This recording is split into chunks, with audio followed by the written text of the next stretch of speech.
교재의 38페이지를 제가 읽겠습니다.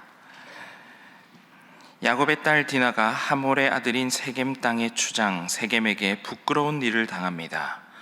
그 후 세겜이 디나를 사랑하여 그녀를 위로하고 아버지 하몰에게 디나를 아내로 얻게 해달라고 합니다.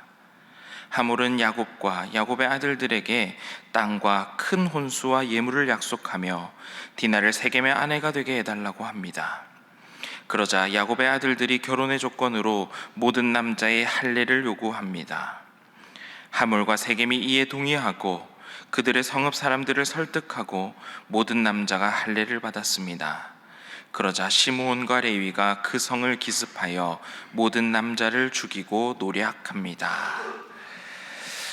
오늘 함께 읽은 창세기 34장의 말씀은 성경 66권 모든 말씀을 통틀어서 가장 지저분한 장이라고 불리기도 합니다.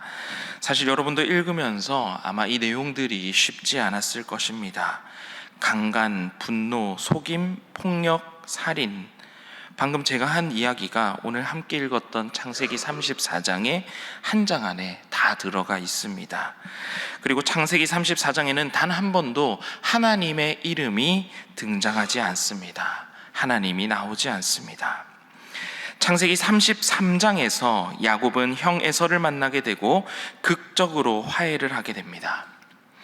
그리고 세겜 성읍 앞에 장막을 치고 자리를 잡게 됩니다. 문제는 1절입니다. 우리 오늘 창세기 34장 1절 말씀을 함께 읽어보도록 하겠습니다. 다 같이 시작. 레아가 야곱에게 낳은 딸 디나가 그 땅의 딸들을 보러 나갔더니, 세겜에 정착했던 어느 날 디나가 나들이를 나선 것입니다. 지역에 사는 여자들을 친구 삼기 위해 혼자 길을 떠났는데 사실 이것이 문제였습니다. 당시 시대적인 상황을 볼 때 보호자 없이 이 낯선 도시를 홀로 배회하는 것은 아주 위험한 일이었습니다. 조심해야만 했습니다. 안전불감증이라는 말이 있습니다. 여러분들도 아마 이 단어를 들어보셨을 텐데요. 무슨 뜻이냐면 분명 조심하고 분명 안전사고에 대비하기 위하여 경계하고 주의해야 되는데 그러하지 않는 것이 바로 안전불감증입니다. 제가 예전에 어느 한 나라에 여행을 하다가 생긴 일입니다. 심야 버스를 타고 먼 거리를 이동해야 되는데 항상 여권이나 지갑 같은 중요한 것들은 작은 가방에 넣어서 제 몸에 거의 붙여놓듯 지니고 다녔습니다. 그런데 버스를 타고 장거리를 이동하려니까 몸에 가방을 메고 의자에 앉아 있는 것이 불편한 것입니다.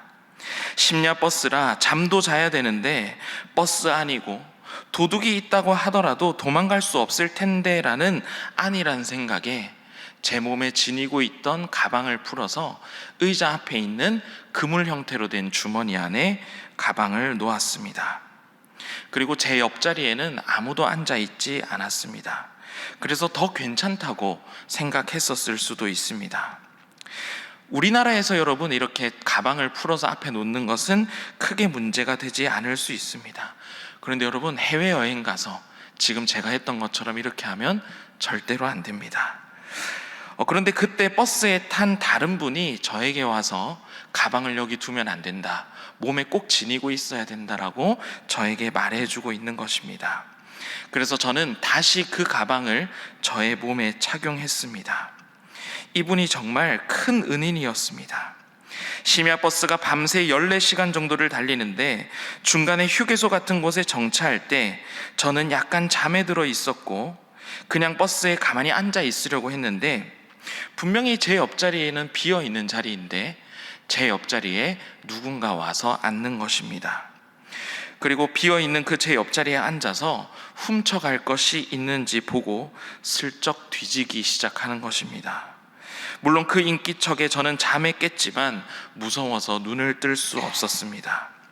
다행히 중요한 가방은 제 몸에 가까이 지니고 있었고 그리고 제 몸에 있는 가방을 몰래 훔쳐갈 수 있는지 만져보았을 때 제가 그 가방을 더 강하게 움켜쥐었습니다. 그리고 도둑은 놀라서 도망을 가고 말았습니다.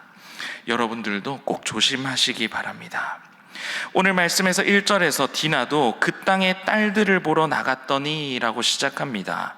너무 심심하고 새로 정착한 지역도 궁금하고 그곳에 사는 사람들 친구로 사귀고 싶은 마음도 있었습니다. 하지만 당시 문화에 위험한 일이었지만 오늘은 별일 없겠지, 괜찮을 줄로만 알았던 것입니다. 그리고 여러분, 오늘 말씀에서 야곱도 잘못이 있습니다.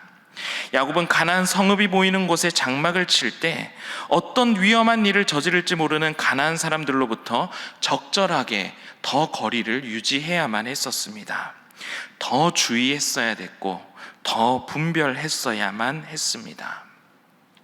여러분, 우리에게도 이러한 안전불감증이 있지 않은지 돌아볼 수 있어야 합니다. 특히 우리 그리스도인들은 영적 안전불감증이 있지는 않은지 우리는 살펴보아야 합니다. 이 정도쯤은 아무 문제 없을 거야, 지금까지 큰 문제 없었으니 이 정도쯤은 하나님께서도 눈 감아 주실 거야, 작은 죄 정도야 괜찮을 거야, 세상 사람들 다 하는데 아무 문제 없던데 우리도 똑같이 해도 괜찮을 거야. 바로 이러한 것들이 우리 그리스도인들에게 있을 수 있는 영적 안전불감증입니다. 하나님과 세상과 적당한 거리에 있으면서 믿음도 적당히, 세상 속에 세속적으로 살아가는 일도 적당히, 이러한 것들도 영적 안전불감증입니다. 요즘 세상에서 들을 수 있는 음악, 영화, 유튜브 콘텐츠 등 볼거리, 들을 거리들이 너무나 많이 있습니다. 수없이 넘쳐납니다. 그런데 그 안에서 분명 우리가 경계해야 될 것들이 있습니다. 조심해야 할 반기독교적인 콘텐츠들도 많이 있습니다. 우리는 이 세상을 살아갈 때 아무 일 없겠지라고 생각하면서 살아가는 것이 아니라 분명 하나님께서 기뻐하시고 온전하신 뜻이 무엇인지 우리는 늘 경계하고 분별하면서 살아가야 합니다. 세상 풍조에 휩쓸리지 않고 믿음을 지켜 살아가기 위하여 우리는 늘 깨어 있어야 합니다. 여행 중에 어떤 상황 속에서도 가장 중요한 것은 우리의 몸에 가장 가까이 지니고 절대 놓지 않는 것처럼 우리도 우리의 믿음을 지키기 위해서 늘 경계하고 분별하고 깨어 있어야 하는 것입니다. 그런데 우리는 너무나 쉽게 우리의 몸과 마음과 영혼을 세상에 내어주고 노출할 때도 있다는 것입니다. 베드로전서 5장 8절에는 이렇게 기록하고 있습니다. 근신하라, 깨어라, 너희 대적마귀가 우는 사자같이 두루 다니며 삼킬 자를 찾나니. 근신하라, 깨어라, 이 말씀이 무슨 뜻이냐면 바짝 정신 차리고 철저하게 경계하라는 뜻입니다. 원수인 마귀가 울부짖는 사자처럼 삼킬 자를 찾아 돌아다니고 있기 때문입니다. 오늘 말씀의 야곱도 마찬가지입니다.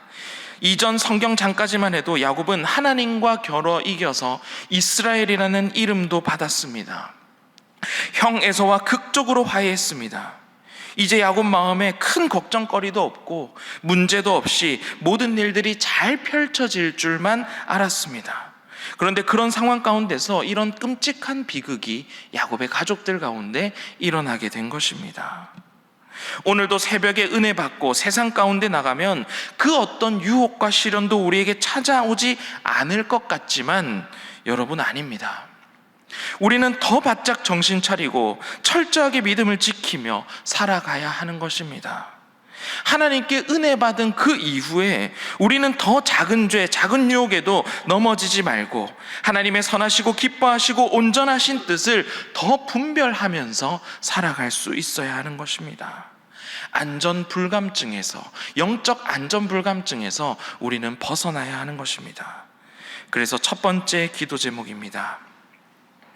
늘 깨어있는 그리스도인이 되게 하소서입니다.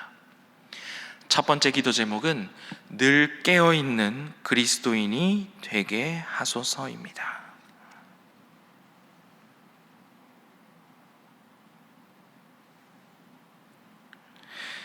늘 깨어있고 바짝 정신 차리고 철저하게 경계하면서 여러분의 믿음을 세상의 작은 유혹 가운데서도 지켜나갈 수 있는 우리 모두가 되시기를 축복합니다. 결국 야곱의 딸 디나는 하몰의 아들 세겜에게 끔찍한 일을 당하게 됩니다. 큰 비극입니다.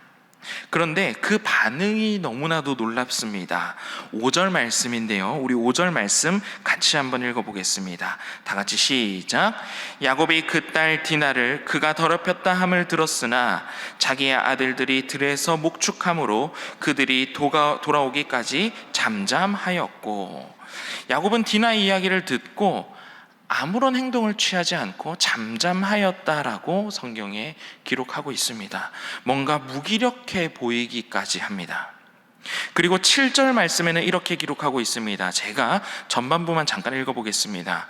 야곱의 아들들은 들에서 이를 듣고 돌아와서 그들 모두가 근심하고 심히 노하였으니. 야곱과 그의 아들들의 반응이 서로 대조적입니다.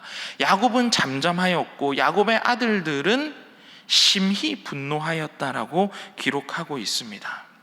야곱은 분노해야 될 만한 상황에서 분노하지 않고 있고, 야곱의 아들들은 분노해야 될 상황이지만 그 분노를 주체하지 못하고 참지 못하고 복수하기로 마음먹고, 실제로 복수하기로 마음먹고 계획을 꾸민 뒤에 세겜 땅의 모든 남자들을 죽이는 일까지 벌이게 됩니다.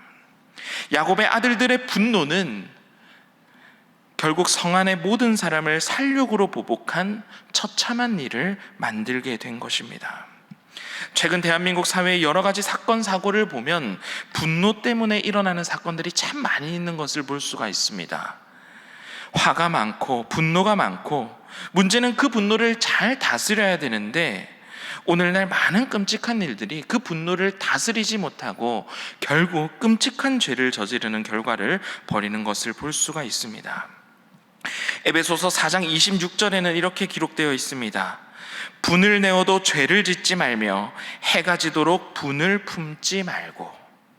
분을 내어도, 이 말씀을 보면 분노, 화를 낼 수도 있다는 것입니다. 화가 날 때도 있다는 것입니다. 그런데 분노라는 감정을 제대로 다스리지 못하면, 제대로 우리가 컨트롤하지 못하면 그 분노로 인한 결과가 끔찍한 죄로도 나타날 수 있다는 것입니다. 마태복음 21장을 보면 예수님께서 크게 화내시는, 분노하시는 장면이 나타납니다. 바로 예수님께서 예루살렘 성에 들어가시는 장면인데, 예수님께서 예루살렘 성전 안에 들어가셔서 장사하는 사람들을 보시고 크게 분노하셨습니다. 상을 뒤엎고 난장판을 만드셨습니다. 예수님께서는 과연 분노가 통제되지 않아서 이렇게 하셨을까요? 아닙니다. 우리가 기억해야 되는 중요한 사실이 있습니다. 우리가 분명히 기억해야 될 예수님의 모습 중에서 사랑의 예수님, 따뜻하신 예수님, 우리를 용서하시는 예수님의 모습도 우리는 기억해야 되는데, 또 우리가 반드시 기억해야 되는 예수님의 모습이 있는데, 잘못된 일을 보고도 눈 감아주고 지나가는 예수님이 아니라 죄에 대해서는, 불의에 대해서는 타협하지 않고 화내야 될 때는 화내시는 그러한 예수님의 모습도 우리는 기억해야 된다는 것입니다. 그리고 예수님께서 그렇게 화내실 때는 그 안에 우리를 회복해 하고자 하시는, 바로잡고자 하시는 예수님의 애타는 마음이 담긴 분노라는 사실을 우리는 기억해야 됩니다. 그리고 우리의 모습도 돌아보아야 됩니다. 우리는 하나님께서 화, 분노라고 하는 그 강력한 에너지를 가지고 있는 감정을 우리에게 허락하셨는데, 정말 하나님의 뜻대로 우리 안에 있는 분노, 화를 잘 다스리고 있는지, 잘 컨트롤하고 있는지 우리는 돌아볼 수 있어야겠습니다. 그래서 두 번째 기도 제목입니다. 두 번째 기도 제목은 분노를 잘 다스리게 하소서입니다. 분노를 잘 다스리게 하소서.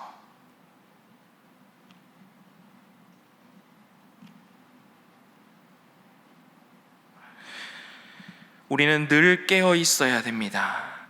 항상 주님의 뜻을 분별하는 일에 힘써야 되고, 내 안에 하나님께서 주시는 감정들을 잘 다스리면서 죄 짓는 일보다 하나님의 선한 뜻을 이루는 일에 우리는 더 힘쓰고 애써야 합니다. 이번 한 주간을 살아갈 때도 하나님 앞에 죄 짓는 일보다 하나님의 선한 뜻을 이루는데 귀하게 쓰임받는 우리 모두가 되시기를 축복합니다. 우리 함께 기도하겠습니다. 첫 번째 기도 제목은 늘 깨어있는 그리스도인이 되게 하소서. 두 번째 기도 제목은 분노를 잘 다스리게 하여 주소서입니다.